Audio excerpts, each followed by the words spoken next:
야고보서 1장 1절로 12절 말씀을 드렸으면 한 절씩 교독하겠습니다. 하나님과 주 예수 그리스도의 종 야고보는 흩어져 있는 12지파에게 문안하노라. 너희가 여러 가지 시험을 당하거든 온전히 기쁘게 여기라. 이는 너희 믿음의 시련이 인내를 만들어내는 줄 너희가 알리라. 인내를 온전히 이루라. 이는 너희로 온전하고 부유하여 조금도 부족함이 없게 하려 한다. 너희 중에 누구든지 지혜가 부족하거든 모든 사람에게 후히 주시고 꾸짖지 아니하시는 하나님께 구하라. 그리하면 주시리라. 오직 믿음으로 구하고 조금도 의심하지 말라. 의심하는 자는 마치 바람에 밀려 요한을 바다 물결 같으니. 이런 사람은 무엇이든지 주께 얻기를 생각하지 말라. 또 마음을 품어 모든 일에 정한 소망이 없는 자로다. 낮은 형제는 자기의 높음을 자랑하고 부한 자는 자기의 낮아짐을 자랑할지니 이는 그가 앞에 폭포가 같이 지나가리라. 해가 높고 뜨거운 바람이 불어 풀을 말리면 꽃이 떨어져 그 모양의 아름다움이 없어지나니 부한 자도 그 행하는 일에 이와 같이 세잔하리라. 같이 읽겠습니다. 시험을 참는 자는 복이 있나니 이는 시련을 견디어낸 자라. 주께서 자기를 사랑하는 자들에게 약속하신 생명의 멸관을 얻을 것이기 때문이다. 아멘. 번역하고 축복합니다. 오늘 장로도 강구하셨는데요. 코로나 사태로 인해서 저희 교회가 여러 가지 제약을 받고 있습니다만 지금 백신을 맞고 여러 가지로 지금 많은 분들이 백신을 다 맞았고 또 저도 백신을 맞고 해서 점점점 회복되어져가는 과정 중에 있습니다. 조금 불편하시겠지만 조금 더 인내해 주시고 함께 해주셨으면 좋겠고 또 이렇게 모였을 때는 백신 맞으신 분들께서는 마스크는 실내에서 쓰셔야 되고 가까이 앉으셔도 되니까요. 잘 따라주셨으면 좋겠습니다.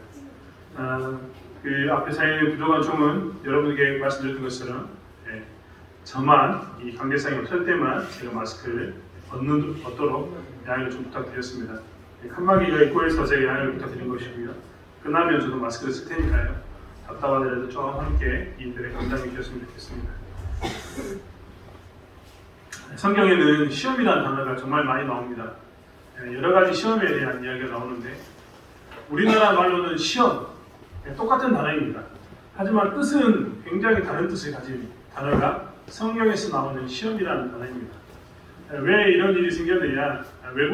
외국어가 이렇게 번역되어 오다 보니까 우리나라 말은 똑같은 말로 시험이라고 쓰면 되는데 그 나라 사람들은 다 다른 의미로 쓰이게 됩니다. 예를 들면 오늘 시험이라는 단어로 우리가 쉽게 설명하려면 다른 나라 말로 들어보면 영어로 이야기하면 테스트, 이게 시험입니다. 또 영어로 트라이얼이라는 게 있는데 이것도 시험입니다. 영어로 템테이션이라고 쓰는데 이것도 시험입니다. 제가 테스트, 트라이얼, 템테이션 이렇게 이야기했는데 다 단어가 다르잖아요. 분명 뭐가 좀 이상하죠? 차이가 있습니다. 그런데 우리나라 말로는 다 시험 이렇게 기록이 나왔습니다. 그러면 생각해 보십시오. 우리는 시험하고 받아들이는데 그 사람들은 다 의미를 하나씩 떼어서 이제 들었던 겁니다. 예를 들면 처음 이야기했던 우리는 시험이라고 쓰는데 어떤 시험은 테스트입니다. 테스트. 일종의 우리 아이들이 학교에서 시험 보는 거하고 똑같은 겁니다. 이것은 뭐냐면 얼마만큼 공부를 했는가를 살펴보는 겁니다. 저희도 받아쓰기 어렸을 때 많이 했었는데요. 어렸을 때 초등학교 때 여기에 저는 국민학교를 다녔는데 국민학교 때 여기에 제 아버지께서 뭘 주셨냐면 손수건 주셨습니다. 그리고 여기에 명체가 붙여가지고 제가 코를 엄청 많이 흘렸는데 손수건으로 코도 닦고 했던 기억이 있습니다.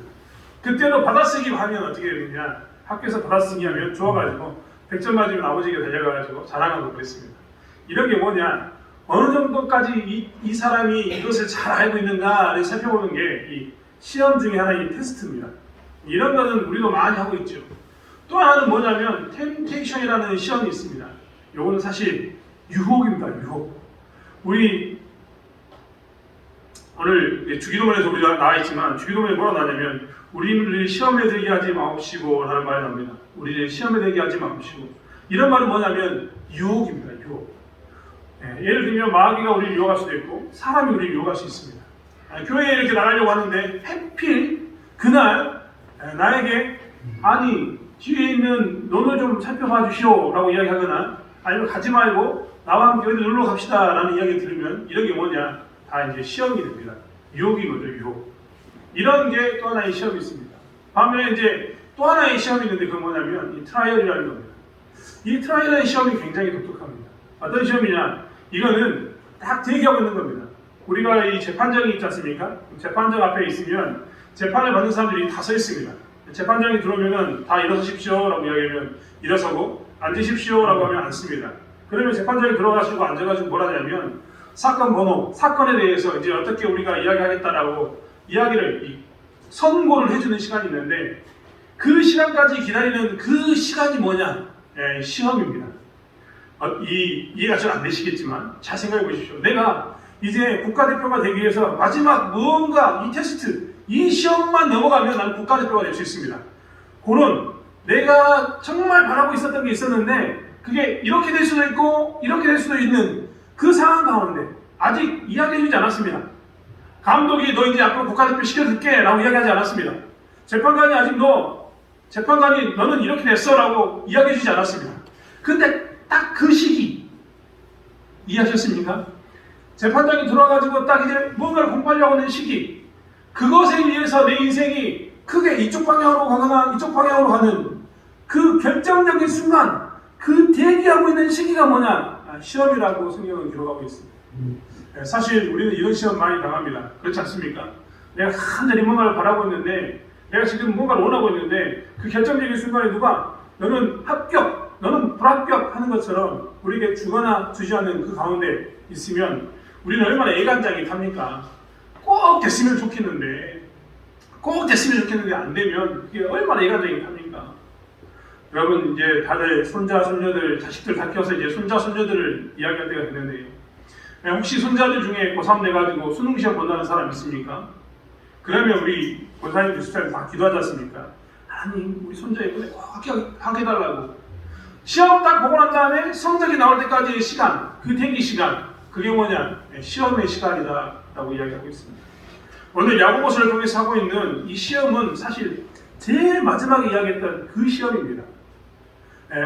예수 믿는 사람으로서 살펴보니까 마치 우리가 좀 전에 이야기했던 것처럼 수능 시험 결과가 발표되기 직전에 대기하는 것처럼 가슴이 조마조마하고 쿵닥쿵닥하면서 무언가 내가 빨리 결정이 났으면 좋겠는데 하는데 나지 않고 계속 기다리는 시간, 그 시간에 사람들이 놓일 수 있다는 겁니다. 성도들이 놓일 수 있다는 겁니다. 그런 시험을 만났을 때 네가 어떻게 해라? 조심할 것을 이야기하고 있습니다. 오늘 이렇게 이야기하고 있습니다. 내 형제들아, 너희가 여러 가지 시험을 당하거든 온전히 기쁘게 여겨라. 사실 우리는 이 말씀을 하는 사람이 야고보라는 것을 알고 있습니다. 야고보가 쓴 편지인데 이 야고보가 누구냐? 예수님에게는 여러 명의 동생들이 있었는데 예수님은 동정녀 마리아에 의해서 성령으로 잉태하셨습니다. 아멘입니까? 예수님은 하나님의 아들이십니다. 아멘입니까? 그런데 마리아와 요셉이 예수님을 낳고 난 이후에 결혼해서 자녀들이 있었습니다. 그 예수님의 동생 중에 하나가 누구냐? 야고보입니다. 오늘 본문은 그 야고보가 쓴 겁니다. 사도행전 15장과 23장에 보면 예루살렘이라는 커다란 유대의 도시에서, 이스라엘의 수도에서, 하나님의 성전이 있는 곳에서 무엇을 하느냐? 공회의라는 걸 합니다. 이렇게 예수 믿는 사람들이 모여가지고 우리가 예수님께 배운 것이 옳은가 틀린가, 그것에 대해서 예수님이 뭐라고 이야기했지? 하고 모여가지고 서로 회의하는 시간이 있었습니다. 그걸 공회의라고 이야기하는데, 그때 공회의에 이렇게 대표자로 서 있는 사람이 누구였냐? 야고보였습니다. 오늘 본문의 야고보였던 거죠. 즉 다른 말로 이야기하면 예루살렘 교회라는 커다란 교회의 대표자가 누구였느냐? 야고보였던 겁니다. 근데 이 야고보는요, 사실 우리가 아는 것처럼 환난당하는 교회 가운데 있었습니다. 여러분, 우리가 알고 있는 것처럼 예수님을 믿었던 사람들이 이 예루살렘에 있는데 온 유다로 갔다가 사마리아로 갔다가 어디로 갔다고요? 흩어지게 됩니다. 유대 땅을 넘어서 이방 땅으로 흘러가게 됩니다. 그때 있었던 게 뭐였습니까? 스데반의 순교가 있었고 사람의 죽음이 있었던, 즉 예수 믿는 사람을 죽이는 핍박이 있었던 시기가 언제였느냐? 그때였습니다. 그때 교회의 대표자가 누구였다고요? 야고보입니다. 저는 개인적으로 우리 가운데 한 사람이라도 정말 아프지 않고 다치지 않고 건강했으면 좋겠습니다. 정말 사랑하는 사람이 어느 날 갑작스럽게 아픈다는 것은 굉장히 큰 고통입니다. 어느 날 갑자기 사랑하는 내 남편이 하나님께서 부르셔서 떠난다는 것은, 헤어진다는 것은 굉장히 큰 슬픔입니다. 어마어마한 스트레스 때문에 우울증이 찾아오기도 하고, 나도 같이 죽고 싶다는 말이 생각이 들기도 하고, 음식이 끊길 만큼 힘든 시기가 언제냐? 그런 시기입니다. 그런데 야고보는 어떤 일이 직면했느냐? 자기가 데리고 있었던 교회의 성도들이, 자기가 대표로 있었던 교회의 성도들이 하나씩 지금 어떻게 되냐면 끌려가서 죽는 상황 가운데 놓이게 됩니다. 대표자로서 이것이 얼마나 큰 상처겠습니까? 얼마나 큰 고통이겠습니까? 상상하기도 싫은 고통 가운데 놓여 있는 겁니다. 야고보도 지금 딱 어떤 가운데 있었냐면, 앞으로 우리의 인생이 어떻게 될지 모르는데 하나님께서 지금 그 시련 가운데 두심으로 인해서, 어려운 가운데 두심으로 인해서 내 인생이 어떻게 결정될지 모르는 상황 가운데 놓이게 된 겁니다. 그런 야고보가 무엇을 이야기했느냐? 너희들이 인생 가운데서 이렇게 될지 저렇게 될지 모르는 그 중간에 그 시험을 당하게 되면 그때 뭐하라? 기쁘게 여겨라 라고 이야기하고 있습니다. 근데 기쁘게 여겨라 앞에다 뭐라 붙였냐면 온전히 기쁘게 여겨라 라고 표현하고 있습니다. 온전하다는 말은 무슨 말이냐면, 다른 말로 바꾼다면 변함없이 라는 말이 됩니다. 아니, 사람이 죽어가는데 내 삶 가운데서 이 조마조마하는 가운데 있는 이 삶 가운데서 있는 내 삶 가운데서 이미 죽었던 사람도 있고, 이제 내 차례가 되어서 나도 죽을지 살지 모르는 그 가운데서 놓여가지고 내 생명이 살지 죽을지 모르는 그 가운데 있는 이 사람에게 온전히 기쁘게 여기라 이 말이 되겠습니까? 내가 가슴이 조금 조마조마 두근두근 해가지고 죽겠는데 온전히 기쁘게 여겨라 라는 말이 되겠냐고요. 특별히 변함없이 기쁘게 여겨라. 변함없단 말이 무슨 말입니까? 네가 시험을 당하기 전에도 기쁘게 여겼다면, 시험을 당하고 있는 지금 가슴이 두근두근 해가지고 내가 살까 죽을까 모르는, 어떻게 결정될지 모르는 그 상황 가운데서 뭐라고요? 이 시험을 당하기 이전에 네가 기쁘게 여겼던 것처럼 지금도 기쁘게 여겨야 돼. 지금도 기쁘게 여길 뿐만 아니라 이 시험의 결과가 어떻게 나오든 간에 네가 삶으로 가든지 죽음으로 가든지 네가 어떻게 결과가 나오든 여전히 뭐라고요? 기쁘게 여겨라. 이 이야기를 하고 있습니다. 어떻게 보면 끔찍한 이야기인 것처럼 보입니다. 그렇지 않습니까? 두근두근 하는 것도 힘든데 이것을 감당해내는 것이 얼마나 힘들겠습니까? 우리는 최근 들어서 국가의 위기 상황을 통해서 황금 시간대라는 말을 정말 많이 듣고 삽니다. 이번에도 광주에서 어린아이 2명이 냇가를 건너다가 이번 불어난 빗물에 의해서 쓸려갔다라고 이야기하더라고요. 그때 뉴스에서 여전히 또 뭐라고 나왔냐면, 황금 시간대를 놓쳐서 아이 2명이, 이제 한 명은 죽었고 한 명은, 어린아이 한 명이 이제 의식이 없는 상태로 병원에 실려갔다라고 이야기하더라고요. 옆에서 지켜보는 부모가 있거나 어른이 있었으면 그 아이들이 물에 빠졌을 때 바로 건져냈을 텐데, 왜? 아이들은 잠겨도 어른들은 서면 이렇게 설 수 있으니까. 근데 아이들이 주변에 아무런 사람이 없어서 그렇게 아까운 생명이 2명이 이번에 물에 떠내려가서 생명을 잃었습니다. 근데 그것을 보면서도 뉴스에서는 황금 시간대를 이야기했습니다. 세월호 때도 마찬가지입니다. 세월호가 침몰하고 있었을 때 그때 사람들이 뭐라고 이야기하냐면, 세월호 안에 공기가 남았을 때 살아있는 사람을 살려내야 되는 거 아니냐라고 이야기하면서 황금 시간대를 이야기했습니다. 황금 시간대가 뭐냐면 그 시간 안에 들어가면 사람을 살릴 수 있습니다.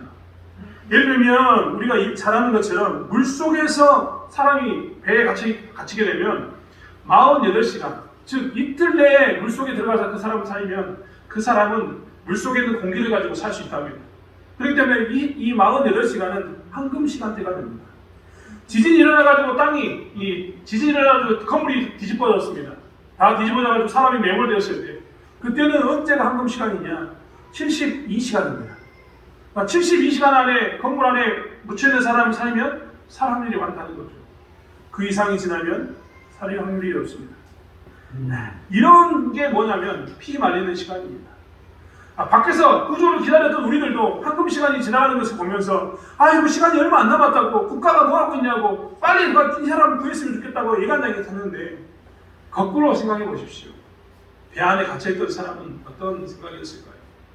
물이 점점 차오르면서 숨쉴 공간은 부족해집니다. 이 건물덤에 깔렸던 사람은 어떤 기분일까요? 점점 흙은 점점 숨쉬기는 힘들어지고 답답해져가는 그 상황 가운데 있는 게 뭐냐면 이 황금 시간대에 있는 사람들입니다. 이때가 되면요, 우리는 뭔가를 선택하고자 합니다. 3,000명의 학생들을 대상으로 실험을 한 적이 있습니다. 3,000명의 학생을 대상으로 어떤 실험을 했냐? 너희들에게 필요한 것을 종이를 나눠주면서 너희들의 필요한 것을 한번 다 적어봐라 라고 이야기했습니다. 그러면서 그 아이들에게 하나씩 지우라고 이야기했습니다. 제일 소중하지 않는 것 하나 지우고, 그 다음에 소중하지 않는 것 하나를 지우고 점점 지우게 했습니다. 그리고 그 마지막에 뭐라고 이야기했냐면 너희들 중에서 인생 가운데서 마지막까지 꼭 남겨야 할 것을 3가지만 남겨라 라고 이야기했습니다. 그랬더니 이 3,000명의 아이들이 3가지 것을 남겼는데 첫 번째가 뭐였느냐? 하나님이었습니다. 첫 번째, 나는 정말 하나님만은 내가 인생의 마지막 가운데도 놓칠 수 없다. 두 번째는 뭐였느냐? 가족을 놓칠 수 없었다. 세 번째는 뭐였느냐? 사랑하는 이 마음을 놓을 수 없다라고 이야기했습니다. 그래서 사실 세월호 때도 많은 메시지가 뭐라고 남았냐면 배가 기울고 있어 엄마, 아빠 보고 싶어, 배가 또 기울고 있어, 엄마 내가 잘 말 못할까봐 미리 보내놓는다, 사랑한다라는 이런 문자들을 엄청나게 보냈습니다. 이런 이 황금 시간대에 있으면 있을수록 소중한 것의 크기가 나타나기 때문에 자기가 붙잡고 싶은 것이 생긴다는 겁니다. 그리고 마지막에도 나는 놓지 않을 것이 있는데 그것은 뭐냐? 가족이고 사랑이고 하나님이다라고 이 3,000명의 사람들이 고백했다는 겁니다. 사람들은 대부분 어려운 가운데 들어가면 하나씩 내려놓는데 마지막에는 제일 중요한 것을 이렇게 쥐고 있습니다. 하나님이 오늘 우리에게 묻는 겁니다. 너희들이 시험 가운데 들어갔다면 마지막에 제일 끝까지 쥐고 있을 이게 뭐냐?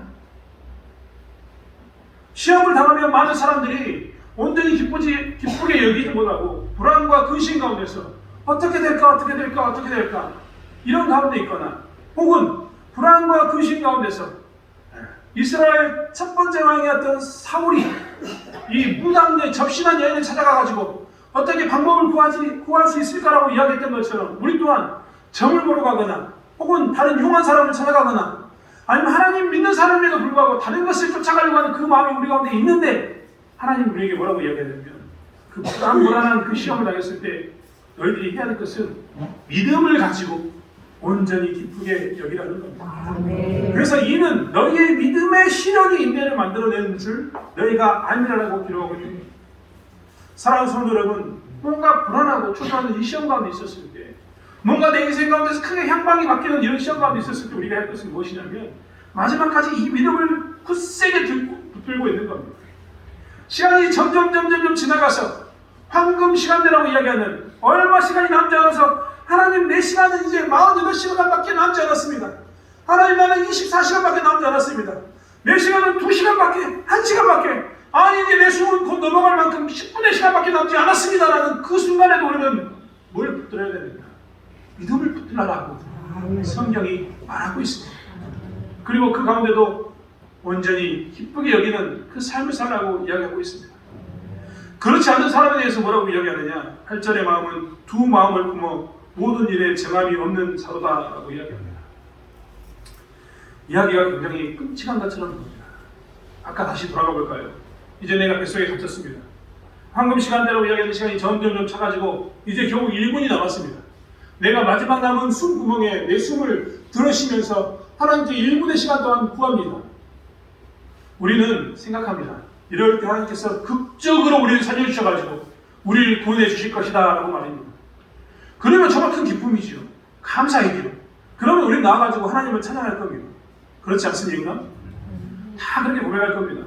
하지만 반면에 혹여 하나님께서 우리의 생명을 그 자리에 거둬두셔도 우리는 뭐 해야 되느냐? 1분 남은 그 순간에 우리는 뭐 해야 된다고요? 2분 남은 그 순간에, 30초 남은 그 순간에, 내 입으로 물이 들어오는 순간에도 나는 뭘 해야 된다고요?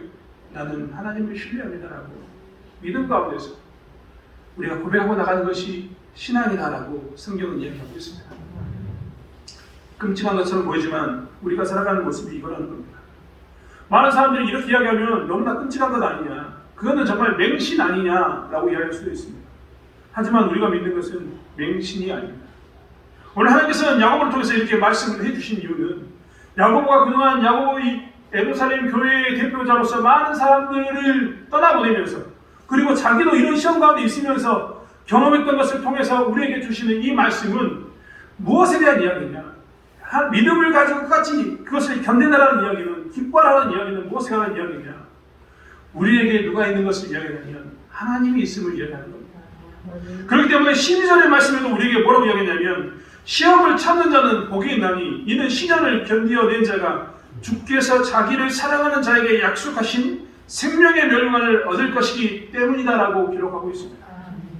생명의 멸류관을 얻는 자리라면 너희들이 그 자리에서 구원을 받아도 너희들이 그것이 좋은 거고 혹여라도 너희 생명이 거기서 다해서 죽음을 당해도 그것은 뭐라고요? 좋은 거다라고 이야기합니다. 여전히 이해가 잘 되지 않는 말일 줄 믿습니다. 하지만 한번 생각해 봤으면 좋겠습니다. 우리는 재판을 받을 때도 1심, 2심, 3심을 받습니다. 우리나라는 3번의 재판을 받을 수 있는데 대법원에서 판결을 내면 지방법원, 고등법원, 대법원이 있는데 제일으로 높은 대법원에서 판결을 내면 모든 것은 끝이 납니다. 이런 것을 최종적인 승리라고 이야기합니다. 최종적인 승리인 거죠. 여러분 한번 생각해 보십시오. 어제도 축구를 했었는데 축구 전반전에 아무리 열심히 이기고 있으면 뭐합니까? 2대0으로 이기겠습니다. 후반전 갔는데 마지막에 역전당했습니다. 3대2로 졌습니다. 최후의 승리, 최종적인 승리는 누가 했습니까? 3대2로 이긴 사람이 한 겁니다. 그런 것처럼 성경은 우리에게 뭘 이야기하고 있느냐? 너희들에게도 이 땅에서의 삶 가운데서 승리가 있는데 너희들에게서 승리는 무엇이냐? 너희들의 인생의 이 전반부에서 승리냐? 후반부에서 승리냐? 이런 것을 하나님께서 이야기하지 않고 너희들의 진정한 승리는 최종적인 승리다라고 이야기하고 있습니다. 최종적인 승리. 우리에게 있어서 최종적인 승리는 뭡니까? 부끄러운 이야기 하나 더 이야기하겠습니다. 저희 아버님이 어렸을 때 할아버님을 잃으셨습니다. 중학교 이제 각 입학해서 해남으로 유학가 있던 제 아버지에게 갑자기 비보가 날아왔습니다. 아버지께서 돌아가셨다. 그래서 이제 중학교 1학년, 2학년 됐던 아버지는 집으로 돌아왔어야 했습니다. 저희 집은 아시는 것처럼 완도입니다.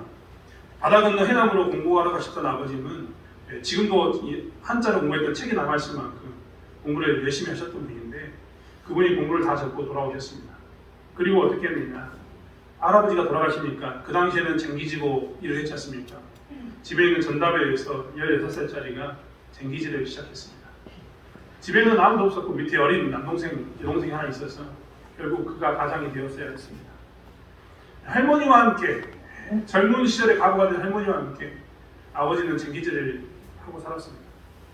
엄청 우셨다고 하시더라고요. 동네에 박가들이 모여 사는데 박가들이 모여 살아도 자기들 다 친척이지 않습니까? 그럼에도 불구하고 그때 당시에는 논일이 엄청나게 지금처럼 기계가 있는 것이 아니기 때문에 다 손으로 해야 되니까 쟁기가 알고 했던 모든 일에 대해서 뭐가 있느냐? 자기들 일을 먼저 하고 나중에 여력이 되면 도와줬던 겁니다. 그렇기 때문에 16살, 15살 됐던 아버지는 쟁기질 하면서 엄청나게 울었다고 이야기했습니다. 그렇게 해서 어떻게 했느냐? 집안을 다시 세웠습니다. 그리고 든든하게 자수성가해서 저희들을 광주로 유학 보내고 심지어는 6남매였는데 광주에 집을 사고 6남매를 다 광주에서 공부시킬 만큼 아버지는 열심히 사셨습니다. 그런데 그 아버지가 60이 넘어서 오중을 서주고 난 후에 모든 것을 날리셨습니다. 표현이 조숙합니다. 모든 것을 잃으셨습니다. 60이 넘은 아버지가 저를 잡고 하셨던 말씀 지금도 기억이 납니다. 내가 40살만 됐어도 내가 어떻게 다시 시작해보겠는데 60이 넘어서 70이 가까운 나이에 내가 모든 것을 잃고 나니까 도저히 일어날 힘이 없다 라고 이야기하시는 것 같습니다. 인생 전반부에 아무리 잘 살아도 인생 후반부에 모든 것을 잃고 나니까 인생 후반부로 갈수록 더 풍요로워져야 되는데 더 모든 것을 잃게 되니까 아버지의 마음 속에는 그 마음이 들었고 아버지는 아들이 저에게 미안하다고 이야기하시면서 아무것도 물려주지 못해서 미안하다고 이야기하시면서 그 이야기를 하셨습니다. 인생이 그렇습니다. 인생도 전반부에 잘 사는 것보다 가면 갈수록 잘 사는 그 삶이 되어야 합니다. 마지막에 가장 아름답게 편안하게 있는 것이 인생의 승리입니다. 신앙도 그렇다는 겁니다. 신앙도 무엇이냐면 최종적인 승리가 승리입니다. 여러분 마지막 죽음을 맞이할지라도 우리가 온전히 기쁘게 여기면서 나가자라고 하는 이 말이 너무나 가혹한 것처럼 보이지만 우리의 인생은 사실 이 땅에서의 삶으로 끝나는 것이 아니기 때문에 가혹한 이야기가 아닌 줄 믿습니다. 우리에게는 부활이 있고 우리에게는 죽음 이후에 또 다른 삶이 있다는 것을 우리는 예수 그리스도를 통해서 이미 보았습니다. 그리고 말씀을 통해서 우리가 이것을 확인했습니다. 저의 믿음 가운데 우리도 죽음 후에 부활이 있다는 것을 믿습니다. 우리의 지난 살아온 시간이 길어봤자 100년일지라도 앞으로 남은 시간은 그게 억년일지 3만년일지 모르는 엄청나게 긴 시간이 남아있다는 것, 영원히 사는 시간이 남아있다는 것을 알고 있습니다.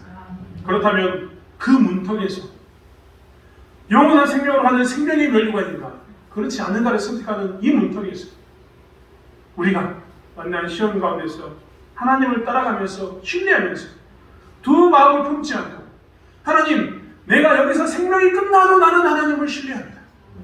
하나님, 내가 여기서 구원을 받아도 하나님을 신뢰합니다라는 이 믿음 가운데서 사는 것이 마땅하다고 성경은 우리에게 가르치고 있습니다. 사랑하는 성도 여러분, 우리는 이 싸움을 하고 있는 겁니다. 동일하게 이 믿음의 실현 가운데서 이 싸움을 하고 있다는 겁니다. IMF가 터지고 난 후에 교회는 더 많은 어려움을 가져왔습니다. 1997년 아직도 생생하게 기억하는 이유는 제가 그해 대학교를 졸업했기 때문입니다. 취업률 제로. 제 친구들 중에 취업한 사람 아무도 없었습니다. 아무도 취업을 하지 못하고 다 그냥 사이로 몰리게 되는 그 상황 가운데서 할 수 있는 것은 아무것도 없었습니다. 그나마 대학교를 갓 졸업한 우리들은 양호했습니다. 곧 있으면 내년에 또 한 번 이 취업할 수 있는 문이 열릴 수 있기 때문이라는 그 기회가 있었기 때문입니다. 반면에 그 당시에 40대, 50대였던 가장들은 다 회사에서 정예고라는 이름으로 쫓겨났습니다. 엄청나게 많은 사람들이 무엇을 했느냐, 극단적인 선택을 할 수밖에 없는 그 시기가 언제였느냐, 이 IMF 시기였습니다. 그 시기 이후로 교회도 엄청나게 큰 변화가 왔습니다. 그전에는 이 외벌이라고 이야기하는 남편 혼자 벌어서 가정이 꾸려져가는 삶의 형태가 우리나라의 대부분이었습니다. 그렇기 때문에 교회에도 어떤 일이 있었느냐, 수많은 사람들이 나와서, 특별히 남편들은 직장에 가고 출근해서 잘 못 나오지만 수많은 이 집사님들, 여집사님들이, 권사님들이 교회에 나와서 열심히 섬겨주고 봉사, 전도하고 헌신해서 무엇을 했느냐, 교회의 부흥을 맛볼 수 있었습니다. 그런데 IMF 이후에 어떻게 됐느냐, 외벌이로는 도저히 살 수 없는 상황이 연출되었습니다. 그리고 이제 교회에서 섬기던 집사님들, 권사님들도 어떻게 해야 되느냐, 다 직장을 찾아서 나갔어야 했습니다. 그러다 보니까 교회가 어떻게 되느냐, 굉장히 어려운 가운데 놓이게 되었습니다. 심지어는 평생 그 일을 감당했던 그 권사님 한 분만, 밑에서 도와줬던 사람들이 다시 다 힘들다고 다 나가버리니까 자기도 힘든데 끝까지 교회를 섬기는 가운데서 예수고 수고하는 것을 봤습니다. 부엌에서 땀 흘리며 수고하고 애쓰는 그 권사님이 했던 이야기, 한 사람만 있었으면 좋겠다. 그 도와줬던 그 사람이 떠나버리니까 너무 힘들다고 했던 이야기 지금도 기억이 납니다. 그런 이야기가 그때만 있느냐, 지금까지 이어져 오고 있습니다. 교회는 여전히 어려운 가운데 있습니다. 일할 사람이 없어서 힘들고, 또 내가 10년 전에도 그 일을 했는데 10년 후에도 그 일을 해야 돼요. 내 길을 도와서 누군가 도와줄 사람이 왔으면 좋겠는데 여전히 내 주변에는 도울 사람이 없어서 여전히 내가 좀 섬길 사람이 있으면 그 사람에게 물려주고 나는 이제 좀 연약한 무릎과 허리를 쉬게 하기 위해서 쉬고 싶은데 여전히 일을 해야 되는, 여전히 섬겨야 되는 그것이 우리의 모습입니다. 이것이 마치 무엇 같느냐, 믿음의 실현 같습니다. 하나님을 잘 섬겼던 나에게 좀 더 좋은 기회가 오고, 하나님을 잘 섬겼던 나에게 좀 더 편안한 기회가 왔으면 좋겠는데 여전히 무엇이 찾아오느냐, 우리에게 어려움이 찾아온다는 겁니다. 그리고 그 어려움은 끝나지 않고 지리하게 이어지고 있습니다. 솔직한 이야기로 딱 국가대표 선발대회 나면 사람들이 딱 와가지고 너는 국가대표야 하고 이야기해 주거든.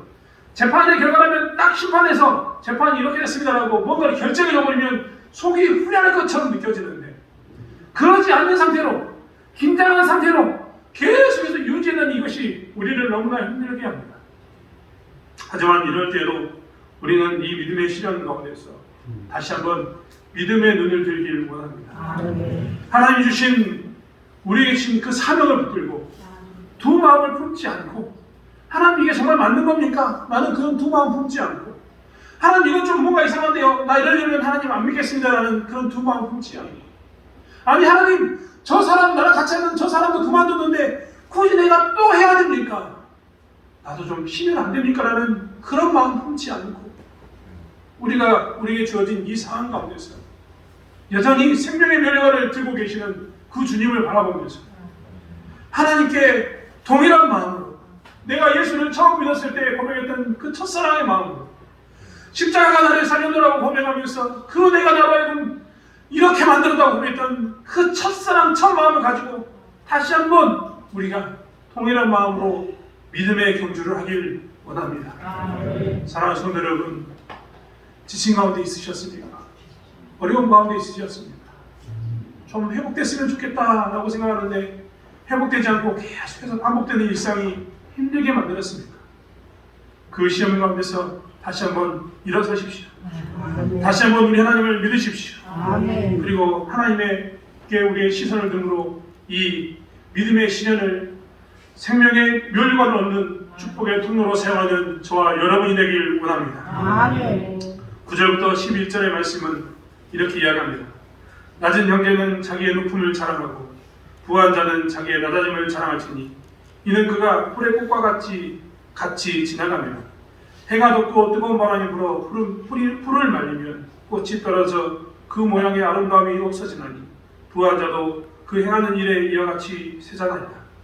무슨 이야기냐면 인생은 이렇게 마치 풀을 말리면 꽃이 떨어져 그 모양이 아름다움이 없어지는 것처럼 인생의 모양은 아주 짧은 순간이라는 겁니다. 우리에게 주어진 더 긴 영생, 생명의 멸류관을 얻기 위해서 다시 한번 이 땅의 삶의 모습이 아닌 풀처럼 시들어버린 이 땅의 인생이 아닌 하나님이 주신 그 나라, 하나님의 나라를 바라보면서 다시 한번 승리의 삶을 향해 다른 박질하는 저와 여러분이 되길 원합니다. 저희 교회는 대창교회는 이제 다시 한번 시작하려고 합니다. 힘쓰려고 합니다. 여러분 이때 다시 한번 힘을 모아주시길 원합니다. 이 시기를 통해서 다시 한번 하나님께 우리에게 길을 열어주시고 새로운 희망을 보여달라. 다시 한번 생명의 멸류관을 향해서 다른 박질하는 그 셈을 달라고 고백하는 저와 여러분이 되길 원합니다. 기도하겠습니다. 하나님, 힘들고 어려울 때가 있습니다. 예수님을 부인하고자 하는 것은 아닌데 그래도 힘듭니다. 어렵습니다. 예수님을 믿고 따라가는 것이 눈물 나고 서러울 때도 있습니다. 같이 갔으면 좋겠는데 한 사람 한 사람 빠져나갈 때마다 지치는 것도 사실입니다. 하나님, 이제는 누군가 새로운 사람이 왔으면 좋겠는데 새로운 사람이 오지 않고 또 내가 그 일을 감당할 때마다 어려운 것도 사실입니다. 하지만 하나님, 이 시험 가운데 우리가 생명의 멸류관을 바라보게 하여 주시옵소서. 이기게 하여 주시옵소서. 주님 주신 힘으로 다시 한번 일어서서 나에게 맡겨주신 이 땅에서 주님 주시는 그날까지 십자가의 은혜를 가지고 살아갈 수 있도록 우리를 붙들어 주시옵소서. 또한 우리로 하여금 이 땅에서 주님 주신 말씀을 붙들고 증인의 삶을 살 수 있도록 우리를 사용하여 주시옵소서. 아버지 하나님, 저희가 입술로 하지 못한다면 우리의 눈으로라도 전할 수 있는 저희의 삶이 되게 하여 주시옵소서. 감사드리며 예수님의 이름으로 기도드렸습니다. 아멘.